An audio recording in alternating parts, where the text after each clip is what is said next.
Welcome to V3 news. లక్ష్యం సమాజహితం. నేను Emilia. బులెటిన్లో ముందుగా హెడ్లైన్స్ చూద్దాం. వరంగల్ రూరల్ జిల్లా బాలాజీ ఇంజనీరింగ్ కళాశాలలో విద్యార్థినిపై సునకం దాడి. గాయాల పాలైన విద్యార్థిని పట్టించుకొని యాజమాన్యంపై విద్యార్థుల ఆగ్రహం. ఎమ్మిగనూరులో విద్యార్థి సంఘాల నాయకులకు పోలీసుల మధ్య వాగ్వివాదం. కొందరు విద్యార్థి నాయకులు అరెస్ట్, పోలీస్ స్టేషన్ కు తరలింపు. సంగారెడ్డి జిల్లాలో నీటి సమస్యతో ఇబ్బంది పడుతున్న వీరభద్రనగర్ కాలనీ వాసులు. బొంతపల్లిలో ప్రధాన రహదారిపై బిందెలతో బైఠాయించి వారు నిరసన. కర్నూలు జిల్లాలో డ్రైవర్ నిర్లక్ష్యంతో ఆటో బోల్తా. కూలీలందరికీ తీవ్ర గాయాలు. డోన్ ప్రభుత్వ వైద్య ఆసుపత్రికి తరలింపు. వరంగల్ రూరల్ జిల్లా నర్సంపేట మండలం లక్నేపల్లి శివారులోని బాలాజీ ఇంజనీరింగ్ కళాశాలలో దారుణం చోటు చేసుకుంది. వార్డెన్ల నిర్లక్ష్యం వల్ల రమ్య అనే ఇంజనీరింగ్ విద్యార్థిని కుక్క కరవడంతో తీవ్ర గాయాల పాలైంది. చికిత్స నిమిత్తం హైదరాబాద్ ఓ ప్రైవేట్ ఆసుపత్రికి తరలించారు. కానీ కాలేజీ యాజమాన్యం మాత్రం నిర్లక్ష్యం కారణంగా ఇంత జరిగినా పట్టించుకోకపోవడంతో విద్యార్థులు కాలేజీ ఎదుట నిరసన వ్యక్తం చేశారు.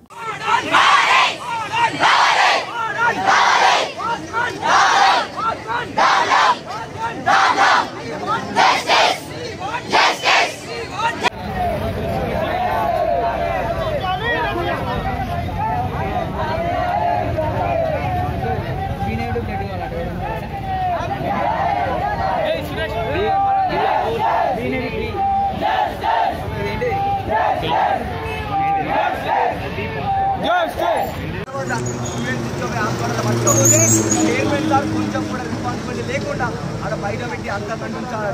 ఇటువంటి పరిస్థితి మీరు ఒకటే ప్రమాదం జరిగిన ఆ అమ్మాయికి వాళ్ళ ఫ్యామిలీకి కొంచెమైనా మన కాలేజీ నుండి సహాయం అందించాలని, మంచి వైద్య సదుపాయాలు అందించాలని కోరుకుంటూ ఏబీవీపీ నర్సంపేట్. కర్నూలు జిల్లా ఎమ్మిగనూరు పట్టణంలో విద్యార్థి సంఘాల నాయకులు ఆధ్వర్యంలో స్థానిక శివ సర్కిల్ నుండి ర్యాలీగా ఆర్టీసీ డిపో వరకు చేరుకుని ధర్నా, రాస్తా రోకో నిర్వహించారు. బస్సులు బయటకు వెళ్లకుండా అడ్డుకోవడంతో రంగప్రవేశం చేసి పోలీసులు ఆందోళన విరమించాలని సర్ది చెప్పినా వినకపోవడంతో కొద్దిసేపు పోలీసులకు విద్యార్థి సంఘాల నాయకుల మధ్య వాగ్వాదం చోటు చేసుకుంది. దీంతో విద్యార్థి సంఘాల నాయకులు ఈడ్చుకుంటూ వెళ్లి అరెస్టు చేసి పోలీస్ స్టేషన్ కు తరలించారు. అనంతరం విద్యార్థి సంఘాల నాయకులు మాట్లాడుతూ తమను అరెస్టులు చేసినా ఏమి చేసినా తమ ఉద్యమం మాత్రం కొనసాగిస్తామని, ఇప్పటికైనా ప్రభుత్వం స్పందించాలని, లేని పక్షంలో ఉద్యమం మరింత ఉధృతం చేస్తామని అన్నారు.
ఏర్పాటు చేయడం శ్రీబాగ్ ఒప్పందం ప్రకారం హైకోర్టు రాజధానిగానే కర్నూలులో ఏర్పాటు చేయాలని గత 100 ఏళ్ల కిందటే అనేక పాలకవర్గాలు చెప్పినా కూడా ఏమాత్రం పట్టించుకోకుండా టీడీపీ ప్రభుత్వము ఆ రోజు ఆలోచితతో అమరావతి ఏర్పాటు చేయడం జరిగింది. ఇప్పటికైనా ఇప్పుడున్నటువంటి ప్రభుత్వము మేల్కొని ఈ రాయలసీమలో ఉన్నటువంటి కరువుని దృష్టిలో ఉంచుకొని అనేక రకాలుగా ఈరోజు నష్టపోతున్న రాయలసీమ దీన్ని దృష్టిలో ఉంచుకొని కర్నూలులోనే హైకోర్టును కానీ రాజధానిని ఏర్పాటు చేయాలని ఈరోజు విద్యార్థి సంఘాలు జేఏసీగా నిరసన తెలుపుతున్నాం. విద్యార్థి సంఘాల కన్వీనర్ నేను నరసన్న నా పేరు. సంగారెడ్డి జిల్లా ముమ్మడిదల మండలంలో బొంతపల్లి గ్రామంలోని వీరభద్ర నగర్ కాలనీలో నీటి సమస్యతో తీవ్ర ఇబ్బంది పడుతున్నారు కాలనీవాసులు. బొంతపల్లిలోని ప్రధాన రహదారిపై బిందెలతో బైఠాయించి వారు నిరసన వ్యక్తం చేశారు. గత 2 నెలలుగా నీటి సమస్యతో బాధపడుతున్నామని ప్రజలు వాపోతున్నారు. దీనితో రోడ్డుపై కిలోమీటర్ పరిధిలో వాహనాలు నిలిచిపోయాయి. విషయం తెలుసుకున్న పోలీసులు, గ్రామ నాయకులు అక్కడికి చేరుకుని కాలనీవాసులకు నచ్చజెప్పి అక్కడి నుండి పంపించేశారు.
వారంతా దినసరి కూలీలు. రెక్కాడితే కాని డొక్కాడని పరిస్థితి. వేకువజామున లేచి కుటుంబ సభ్యులతో కలిసి కూలీ పనికి వెళ్లేవారు. అదే క్రమంలో కర్నూలు జిల్లా పత్తికొండ నియోజకవర్గం తుగ్గలి మండలం రామలింగాయపల్లి గ్రామానికి చెందిన వీరంతా వేరే ప్రాంతంలోని కూలీ పని చేయడానికి ఆటోలో 20 మంది బయలుదేరారు. కొంత దూరం వెళ్లాక లక్నసాగర్ బోయబొంతిరాళ్ల గ్రామ మార్గ మధ్యంలో రోడ్డు మలుపు ఉండడంతో అదుపు తప్పి ఆటో బోల్తా పడింది. అందులో ఉన్న కూలీలందరికీ తీవ్ర గాయాలయ్యాయి. సంఘటన ప్రాంతం పొలాల్లో పనిచేస్తున్న వారు హుటాహుటిన అంబులెన్స్ ద్వారా డోన్ ప్రభుత్వ వైద్యశాలకు తరలించారు.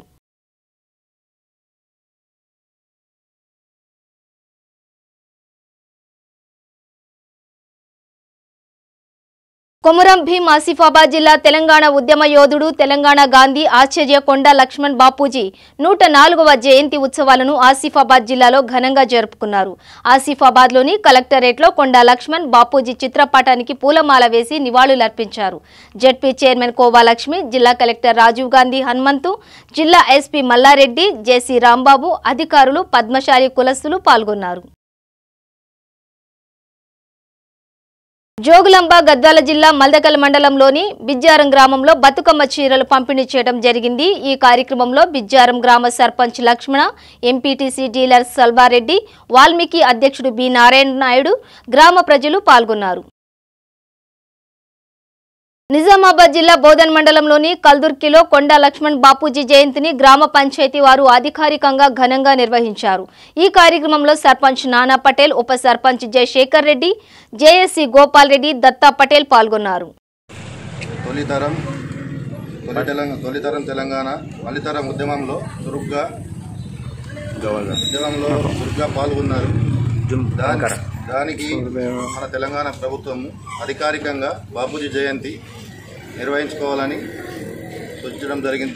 దానికి అనుగుణంగా కల్దుర్కి గ్రామంలో అధికారికంగా బాపూజీ జయంతి నిర్వహించుకోవడం జరిగింది. బడుగు బలహీన వర్గాల ఆశాజ్యోతి అయినటువంటి బాపూజీ రాజకీయవేత్త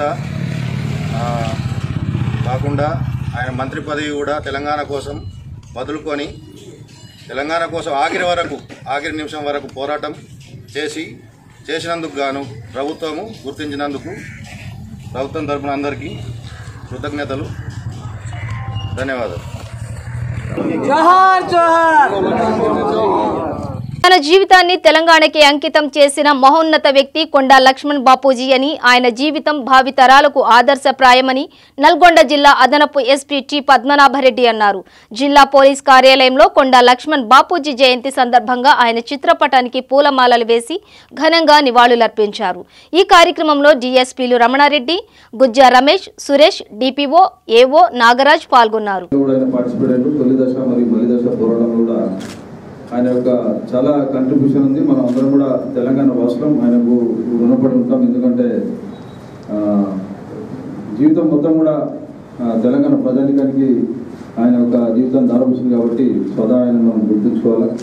ఆయన ఏదైతే మార్గదర్శనం చేశారో దాంట్లో ఆయన చూపించినటువంటి బాటలు మనం అందరం నడవాలని కోరుతూ జోగులాంబ గద్వాల జిల్లా మల్దకల్ మండలం ఏల్కూరు గ్రామాన్ని అన్ని రంగాలలో అభివృద్ధి చేసేందుకు ప్రణాళిక సిద్ధం చేస్తున్నట్లు జిల్లా కలెక్టర్ శశాంక్ ఎమ్మెల్యే బండ్ల కృష్ణమోహన్ రెడ్డి తెలిపారు. మల్దకల్ మండలం వేల్పూరు గ్రామంలో కలెక్టర్ ఎమ్మెల్యే కలిసి BC SC colony main road పాఠశాల వార్డులను పరిశీలించారు. అనంతరం హైస్కూల్ వద్ద వారు మాట్లాడుతూ గ్రామంలో అనేక సమస్యలు ఉన్నాయని, ముఖ్యంగా పరిశుభ్రత చర్యలు చేపట్టినట్లు తెలిపారు. గ్రామంలో మట్టిని తొలగించి సీసీ రోడ్లు ఏర్పాటు చేసేలా చర్యలు తీసుకుంటామని అన్నారు. మిషన్ భగీరథ ద్వారా ఇంటింటికి తాగునీరు అందించేందుకు వెంటనే చర్యలు తీసుకోవాలని అధికారులను ఆదేశించారు. ప్రతి డిపార్ట్మెంట్కి సంబంధించిన అధికారికి ప్రత్యేకమైన కార్యాచరణ ఇవ్వడం జరిగింది. రోడ్లు ఉన్నాయి, 4 రోడ్లు ప్రధానమైన రోడ్లు ఉన్నాయి ఈ గ్రామంలో. ఆ 4 రోడ్లకు సంబంధించి ఖచ్చితంగా 1 ఫీటు 1/2 ఫీటు దాదాపు మట్టి పేరుకుపోయింది ఒక్కొక్క రోడ్డు మీద. వాటిని ఖచ్చితంగా క్లియర్ చేసుకోవాలి, సైడ్ బాంబ్స్ చేయాలి. అది ఇప్పుడు ఎవరు ఏం చేయాలనేది ఇవ్వడం జరిగింది. మిషన్ భగీరథ వాళ్ళు ఉన్నారు, 800 కనెక్షన్లు ఉన్నాయి. 800 కనెక్షన్లో మిషన్ భగీరథ నీళ్లు ఖచ్చితంగా వచ్చేటట్టు చూడాలి అండ్ వారం పాటు ఇచ్చి మనం చూపించాలి. కాబట్టి ఎలక్ట్రిసిటీ డిపార్ట్మెంట్ ఉంది, ఎలక్ట్రిసిటీ డిపార్ట్మెంట్ వాళ్ళ క్లియర్గా చెప్పడం జరిగింది ఎన్ని పోల్స్ ఎక్కడెక్కడ, థర్డ్ వైర్ ఎక్కడెక్కడ అన్నదంతా కూడా. సో వాళ్ళ పని పూర్తయినంత వరకు వాళ్ళు చేయాల్సిందే, వాళ్ళు చేస్తారు కూడా. సార్ ఎక్కువగా వాటర్ అంటే నీరు వెళ్ళడానికి కారణం డ్రైనేజ్ వ్యవస్థ లేకపోవడానికి క్లియర్గా అనిపిస్తుంది. ఇప్పటివరకు టెంపరీగా సరూర్ నగర్ ప్రభుత్వ జూనియర్ కళాశాలలో ఘనంగా బతుకమ్మ సంబరాలు జరుపుకున్నారు. ఈ కార్యక్రమంలో కళాశాల ప్రిన్సిపల్ జి రాణి మరియు జిల్లా ప్రిన్సిపల్ సంఘం సెక్రటరీ, జిల్లా మహిళా కార్యదర్శి సునీత, గీత మరియు డాక్టర్ మధుసూదన్ రెడ్డి, జూనియర్ లెక్చరర్ల సంఘం రాష్ట్ర అధ్యక్షులు మరియు కళాశాల యాజమాన్యం, విద్యార్థులు పాల్గొన్నారు. రాజేంద్రనగర్లోని గ్రామీణ పంచాయతీరాజ్ సంస్థ ఎంఐఆర్డిపిఆర్ 3 సంవత్సరాలుగా రూరల్ ఇన్వెంట్స్ స్టార్టప్ కాంక్లేవ్ నిర్వహిస్తోంది. గ్రామీణ అభివృద్ధి లక్షణ ప్రజల సంక్షేమం కోసం ఉన్న యువ మేధావులు, శాస్త్రవేత్తలు, కొత్త ఆలోచనలతో కలిగిన విద్యార్థులు, నూతన ఆవిష్కరణలను రిస్క్ స్వాగతం పలుకుతోంది. రాజీవ్ నగర్లో 27, 28 తేదీల్లో జరగనున్న 2019 ఈ కార్యక్రమానికి నిర్వాహకులు పెద్ద ఎత్తున ఏర్పాట్లు చేశారు. आवश्यकता के और मांग के अनुरूप हम सब मिलकर इस कोशिश में पूरी तरह सफलता प्राप्त करने की स्थिति में आ पाएंगे।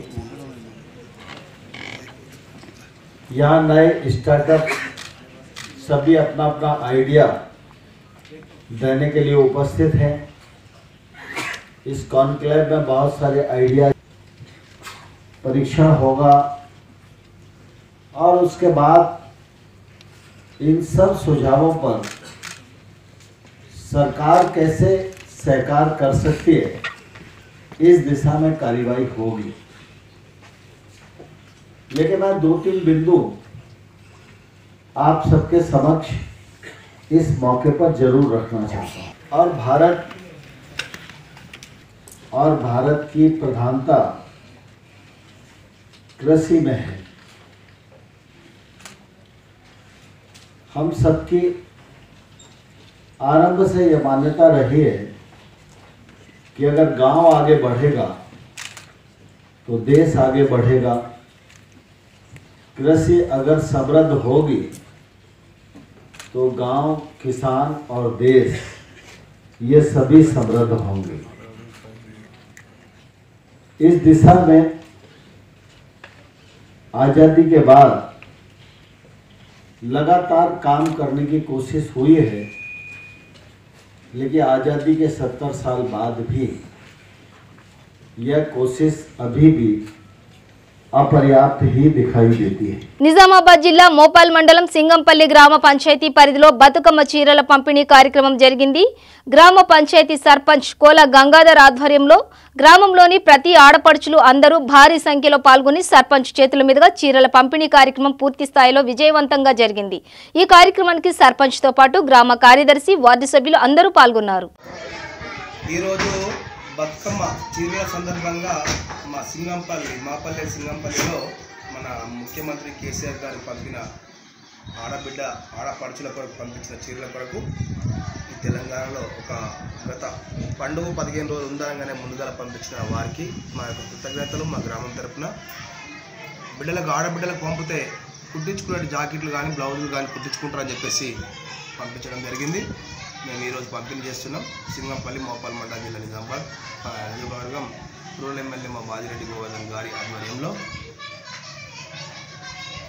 విఆర్ఓ ఉప సర్పంచ్ మేమందరం ఉండి అందరికీ ఇప్పించడం జరుగుతుంది. బతుకమ్మ చీరలు పంపించడం జరుగుతుంది. ఈ బతుకమ్మ చీరల పంపిణీలో బతుకమ్మ పండుగ అనేది మన గత సంవత్సరాల కిందట చిన్నప్పటి నుంచి చూసేవారిని. కానీ బతుకమ్మ పండుగ వెలుగులోకి ఎప్పుడు వచ్చిందంటే మన ఎంపీ కవితమ్మ ద్వారానే. కేసీఆర్ గారితో మాట్లాడి, నానా మేము ఆడపడుచులం, మా అందరికీ బతుకమ్మ చీరలు కావాలా, అక్క చీరలకు ఆడపడుచులకు అందరికీ మీరు ఇవ్వాలని చెప్పేసి మన అక్క కవితక్క కొట్లాడినప్పటికీ మన కేసీఆర్ ప్రియతమ నేత ముఖ్యమంత్రి గారు సరేనమ్మా దాంట్లో డౌట్ ఏం లేదు అందరికీ ఇద్దామని చెప్పేసి గత సంవత్సరాల నుంచి ఇవ్వడం జరుగుతుంది. మన కేసీఆర్ గారికి మా యొక్క ధన్యవాదాలు. మా గ్రామం తరపున మా ఆడిబిడ్డల తరపున అక్క చెల్లెల తరపున అమ్మల తరపున కేటీఆర్ అన్న గారికి, హరీశ్రావు అన్న గారికి, అంతేకాకుండా మా rural MLA Bajireddy Govardhan daddy గారికి, మాతో ఉన్న ఎంపీపీ అక్క గారికి, జడ్పీటీసీ నరేష్ గారికి, వారి యొక్క భార్యకు మా యొక్క కృతజ్ఞతలు తెలియజేసుకుంటున్నాను. మా సింగంపల్లి తరపున ఏంటంటే ఏ కార్యక్రమాలైనా మా సింగంపల్లి ఆడబిడ్డలు ఈ 30 days ప్రణాళికలో కూడా అందరూ ముందందులో ఉండి మా యొక్క గ్రామంను అభివృద్ధి చేసుకోవాలని అంటుంటే వాళ్ళు ఎప్పుడు రావాలా సార్ అని పొద్దుగాల 5 గంటల నుంచే ఫోన్లు చేస్తున్నారు. అమ్మాయిల బతుకమ్మ చీరలు ఉన్నాయి, ఈరోజు పంపిణీ ఉంది, వర్షం పడుతుందమ్మా ఆగండి అయినా కూడా మేము వచ్చి పని చేస్తాం, ఏదైనా పని చూపెట్టండి మాకని. మా యొక్క సింగంపల్లిని ఎంతగానో ముందంచెలో ఉంచాలని నా యొక్క ఆశ ఉన్నప్పటికీ నిన్నటి దినంలో కూడా చెప్పాం, ఈరోజు కూడా చెప్తున్నాం. విలేకరులకు కూడా చెప్పడం జరుగుతుంది. మాకున్న సమస్యలు వారి దృష్టి కూడా తీసుకుపోవడం జరుగుతుంది. దయచేసి అయ్యా ఎమ్మెల్యే గారు, రూరల్ ఎమ్మెల్యే బాజిరెడ్డి గోవర్ధన్ గారు, మా పట్ల మీ దయ ఉంచి మాకు సింగంపల్లిని ఎలా ఇచ్చావో సింగంపల్లి కూడా ఆ విధంగా అభివృద్ధి బాటలో నడిపించడానికి మీ సహకారాలు మీ ఎంతగానో ఉండాలని నా యొక్క హృదయపూర్వకంగా నా గ్రామ ప్రజల తరపున, అక్కల అన్న చెల్లెల తరపున నేను మీకు విజ్ఞప్తి చేస్తున్నాను. అంతేకాకుండా అమ్మ కవితమ్మ మీ గురించి మేము ఎంతోనో ప్రయత్నం చేశాం. మా సింగంపల్లిలో కూడా లీడు 135 లీడ్ తీసుకున్నాం. తిరిగి మన అదృష్టం అక్క మీరు మా యందు దయతలిచి మీరు మాకు కావాల్సిన సహకారం మీరు అందించాలని మేము మనవి చేసుకుంటున్నాం. నాందేడ్ జిల్లా బిలిలో మండల్లో మహారాష్ట్ర తెలంగాణ సరిహద్దులో గల చెక్ పోస్టులో విధాన్ సభ ఎలక్షన్ సందర్భంగా మహారాష్ట్ర అధికారులు ప్రతి వాహనాలను క్షుణ్ణంగా పరిశీలించి తనిఖీలు నిర్వహించారు. ఎలక్షన్లో ఎటువంటి అవాంఛనీయ ఘటనలు జరగకుండా ఈ తనిఖీలు నిర్వహిస్తున్నట్లు వారు తెలిపారు. महाराष्ट्र विधानसभा चुनाव 2019 आदर्श आचार संहिता 21 सितंबर से 24 अक्टूबर तक जारी है। इस आचार संहिता के दौरान कोई भी राज्य से अवैध शराब, गांजा, नशीले पदार्थ की अवैध वाहन न करे। इसलिए नांदेड़ जिले के राज्य उत्पादन समिति के अधीक्षक श्री सांगरे साहेब एवं जिलाधिकारी उनके आदेशों के अनुसार यहाँ 24 घंटा ड्यूटी तैनात है। इस दौरान महाराष्ट्र बॉर्डर चेक पोस्ट से 24 घंटा इस रास्ते से आने जाने वाली सभी प्रकार के वाहनों की कड़ी जांच जारी है। इसलिए नागरिकों को निवेदन है कि कोई भी व्यक्ति अवैध नशीली सामग्री की यातायात न करे। अवैध शराब या नशीला पदार्थ की किसी भी व्यक्ति के पास या किसी भी गाड़ी में मिला तो उनके ऊपर कठोर कार्रवाई की जाएगी। हेड कॉन्स्टेबल 528 आणि आमचे यशस्वी पथकसाठी नेमलेले आहेत. तर हत्यार आणि पैसे आणि आम्ही मोटरसायकलपासून सर्व गाड्या आम्ही चेक करतो. दारू गांजा असेल तर आम्ही ते पोलीस स्टेशनला आम्ही कंप्लेंट करून त्याच्यावर योग्य ती कारवाई करतो. తెలంగాణ రాష్ట్రంలో డెంగ్యూ జ్వరం వల్ల చాలా మంది ప్రజల్ని కోల్పోతూ వస్తున్నాం. అదే విధంగా నిన్న అర్ధరాత్రి డెంగ్యూ జ్వరంతో నల్గొండ జిల్లా దేవరకొండ నియోజకవర్గం చింతపల్లి మండలం గడియ గౌరారంకి చెందిన 50 సంవత్సరాల ఎల్ల వ్యక్తి గుండ్లపల్లి ఆంజనేయులు డెంగ్యూ జ్వరంతో పోరాడి నిన్న అర్ధరాత్రి కన్నుమూశాడు. తను ఒక గవర్నమెంట్ పోస్ట్ మ్యాన్, కానీ గవర్నమెంట్ ఎంప్లాయ్ అయినా సొంత ఇల్లు లేక 2 పిల్లలు అనాథులుగా మిగిలిపోయారని వారిని దాతలు ఆదుకోవాలని అంటున్నారు. పిల్లలు అనాథులు కావడంతో గ్రామంలో విషాద ఛాయలు అలుముకున్నాయి. మా నాన్నని కోల్పోయినందుకు మేము చాలా బాధపడుతున్నాం. గవర్నమెంట్ నుంచి కూడా మేము కొంచెం దయ చూపించాలని కోరుకుంటున్నాం. గవర్నమెంట్ మా నాన్న కోల్పోయినందుకు చాలా బాధపడుతున్నాం. మేము గవర్నమెంట్ నుంచి ఏమైనా సాయం చేయగలని కోరుతున్నాం. కొండ లక్ష్మణ్ బాపూజీ 104వ పుట్టినరోజు వేడుకలు హైదరాబాద్ రవీంద్ర భారతిలో ఘనంగా నిర్వహించారు. ఈ కార్యక్రమానికి వెనుకబడిన తరగతుల సంక్షేమ శాఖ minister Gangula Kamalakar, home minister Mahmood Ali, MBC chairman Taduri Srinivas హాజరై కొండ లక్ష్మణరావు బాపూజీ చిత్రపటానికి పూలమాల వేసి నివాళులర్పించారు. ఈ కార్యక్రమానికి జాజుల శ్రీనివాస్ గౌడ్, మేకపోతుల నాగేందర్ తదితరులు పాల్గొన్నారు. ఆల్ పెద్ద లీడర్స్ కి చాలా మన బీసీ అంటే మనకు చాలా గౌరవం ఉంది. లీడర్స్ మొత్తం ఇక్కడ ఉన్నారు వేదిక మీద. ఈ ప్రోగ్రాం వచ్చిన అందరికీ సోదరులకు అన్న తమ్ముడులకు అందరికీ నా పేరుతో నమస్కారం. ఈరోజు తప్పకుండా పండుగ డే ఉంది. ఎందుకంటే మా మహాన్ లీడర్ ఆచార్య కొండ లక్ష్మణ్ బాబూజీ గారు బర్త్డే ఉంది. ఆయన ఇప్పుడు లేదు, ఇండిపెండెన్స్ టైంలో ఉండి 1942లో మా ఆనబుల్ ఆ టైంలో అంటే మా మహాత్మా లీడర్ గాంధీజీ గారు ఒక స్లోగన్ ఇచ్చారు. ఏమిచ్చారు? నాలుగుకి గో బ్యాక్. ఆ టైంలో ఆయన చాలా పోరాటం చేశారు, చాలా సపోర్ట్ చేశారు. మా తెలంగాణ కోసం 69లో ఆయన మినిస్టర్ ఉన్నప్పుడు రిజైన్ ఇచ్చారు.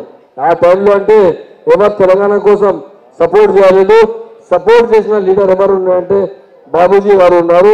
ఆయన పీరియడ్లో చాలా బీసీ వెల్ఫేర్ కోసం చాలా పని చేశారు. ఆయన ఎప్పుడు అంటే బీసీ కోసం లేకుంటే తెలంగాణ ప్రజల కోసం చాలా మంచి పని చేశారు. ఆయన 57లో 60లో అంటే మినిస్టర్ ఉన్నప్పుడు చాలా బీసీ కోసం పోరాటం చేశారు, తెలంగాణ కోసం పోరాటం చేశారు. ఆయన తెలంగాణలో మనకు ఇంపార్టెంట్ ఏముంది అంటే మా ఆనరబుల్ చీఫ్ మినిస్టర్ కేసీఆర్ గారు పార్టీ ఫామ్ చేశారు, తెలంగాణ రాష్ట్ర సమితి. ఆ టైంలో మనకు ఎవరు జగా ఇవ్వలేదు. సీఎం గారు ఇంటిలో ఆఫీస్ నడుస్తుంది, ఆయన వచ్చి ఆఫర్ చేశారు. నా జగా ఉంది, 7 ఎకర్ జగా ఉంది, జలాదేశం ఆయన ఇచ్చారు మనకు. చాలా అది ఫస్ట్ టైం మనకు ఎంకరేజ్ చేసిన ఎవరు లీడర్ ఉన్నారంటే ఆచార్య కొండ లక్ష్మణ్ బాబూజీ గారు ఉన్నారు. బాధించుకుంటున్నారు. కాబట్టి రాబోయే కాలంలో ఈ రోజు విత్తనాలు వేసా మనం వృక్షాలుగా మారుతాయి. రేపు పొద్దున మన బిడ్డలే ఉన్నత వర్గాలు దీంట్లో చదువుకుంటారని మన భావన కలగాలి. వాళ్ళ చదువుకు ఎలాంటి ఆటంకం లేకుండా ఈ వర్గాలన్నీ కూడా ఈ అసోసియేషన్ కూడా పనిచేయాలని చెప్పుకుంటూ త్వరగా తొందరలోనే ఈ యొక్క వర్క్షాప్ ఓపెన్ చేసుకుని ఆ వర్క్షాప్లో పొద్దున సంత దాకా వీరు అనితా గారిని కూడా పిలిపించుకొని మనకి డబ్బులు ఎక్కడి నుంచి రావాలి తొందరగా చేసుకొని వారి ఇళ్ల పట్టాలు ఇచ్చి వారికి ఇంకేం కావాలో ఆ రోజు ఒక మంచి మీటింగ్ తీసుకొని ఆ మీటింగ్ మొత్తాన్ని కూడా బీసీ సంఘాలు అందరం పోయి గౌరవ ముఖ్యమంత్రికి ఇస్తాము. ఇది మేము వర్క్షాప్లో తీసుకొచ్చిన మా డిమాండ్లు. దయచేసి మీరు చూసి మాకు పాజిటివ్ రెస్పాన్స్ ఇస్తుంటే ఒక్క నిమిషం ఆలోచించకుండా జీవో ఇస్తాడని నేను ఆశాభావం వ్యక్తం చేస్తున్నాను. కాబట్టి దయచేసి ఎప్పుడు కూడా ఈ ప్రభుత్వం వెనుకబడిన కులాల కోసం పనిచేస్తామని చెప్పుకుంటూ మరొకసారి త్వరలోనే చాలా డిమాండ్ పెట్టారు. ట్యాంక్ బండ్ మీద వారి విగ్రహం చిన్న సమస్య, అది పెద్ద సమస్య కాదు, అది ముఖ్యమంత్రి ఒప్పుకుంటారని చెప్పు. త్వరగానే మనందరం వర్క్షా పెట్టుకొని రాబోయే జ్యోతిరావు పులే జయంతి కార్యక్రమానికి ఇవన్నీ కూడా ఇంప్లిమెంటేషన్ అయ్యి బ్రహ్మాండంగా డెవలప్ కావాలని చెప్పుకుంటూ ఆ జ్యోతిరావు పులే జయంతి కార్యక్రమం అద్భుతంగా జరుపుకుందాం. వెనుకబడిన కులాలందరూ కూడా, ఎందుకంటే ఆ మహానుభావుని ఈరోజు అంబేద్కర్ గారు అంటే అందరికీ అభిమానం, కానీ అంబేద్కర్ గారు అభిమానించిన నాయకుడు జ్యోతిబా పూలే గారు. ఈరోజు అంబేద్కర్ గారు చెప్పారు. అంబేద్కర్ గారు ఏం చెప్పారు? నన్ను ఈ యొక్క దేశం మొత్తం నన్ను అభిమానిస్తారు, కానీ నేను వారిని సావిత్రి పూలే గారిని ఈరోజు అభిమానిస్తున్నాను. ఎందుకంటే ఆ రోజు మహిళా ఉపాధ్యాయులుగా తోటి వారికి విద్యను ఇవ్వాలని చెప్పి ఈరోజు జ్యోతి పూలే గారి భార్య సత్యవాణి సావిత్రి పూలే గారు ఈరోజు విద్యను అందించారు. కాబట్టి వారంటే నాకు అభిమానం చెప్పారు. కాబట్టి వారి జయంతి కార్యక్రమంగా అద్భుతంగా జరుపుకుందాం, బ్రహ్మాండం జరుపుకొని ఈరోజు రాబోయే కాలంలో బీసీలు అంటే ఒక గౌరవం ఏర్పడే విధంగా, సమాజంలో గౌరవం ఉండే విధంగా, సమాజంలో వాళ్ళందరూ బీసీలు అంటే గౌరవం ఏర్పడే విధంగా ఈ యొక్క బ్రహ్మాండంగా ప్రభుత్వం ముందు పోదని చెప్పి నేను ఒక వెనుకబడిన బిడ్డను కాబట్టి నా మీద ప్రభుత్వం నమ్మకం ఉండండి, డెఫినెట్గా ఈ బీసీ బిడ్డల అభివృద్ధి కోసం పనిచేస్తామని చెప్పి మరొకసారి తెలుసుకుంటూ ఈ వేదిక మీద కొన్ని పొరపాట్లు జరగవచ్చు. వేదిక పెద్దది కానీ ఈ వేదిక మనది. బులెటిన్ ముగించే ముందు హెడ్లైన్స్ మరోసారి. వరంగల్ రూరల్ జిల్లా బాలాజీ ఇంజనీరింగ్ కళాశాలలో విద్యార్థినిపై సునకం దాడి, గాయాల పాలైన విద్యార్థిని పట్టించుకొని యాజమాన్యంపై విద్యార్థుల ఆగ్రహం. ఎమ్మిగనూరులో విద్యార్థి సంఘాల నాయకులకు పోలీసుల మధ్య వాగ్వివాదం, కొందరు విద్యార్థి నాయకులు అరెస్ట్, పోలీస్ స్టేషన్ కు తరలింపు. సంగారెడ్డి జిల్లాలో నీటి సమస్యతో ఇబ్బంది పడుతున్న వీరభద్రనగర్ కాలనీ వాసులు, బొంతపల్లిలో ప్రధాన రహదారిపై బిందెలతో బైఠాయించి వారు నిరసన. కర్నూలు జిల్లాలో డ్రైవర్ నిర్లక్ష్యంతో ఆటో బోల్తా, కూలీలందరికీ తీవ్ర గాయాలు, డోన్ ప్రభుత్వ వైద్య ఆసుపత్రికి తరలింపు. ఇవి బులెటిన్ విశేషాలు. చూస్తూనే ఉండండి V3 న్యూస్, లక్ష్యం సమాజహితం.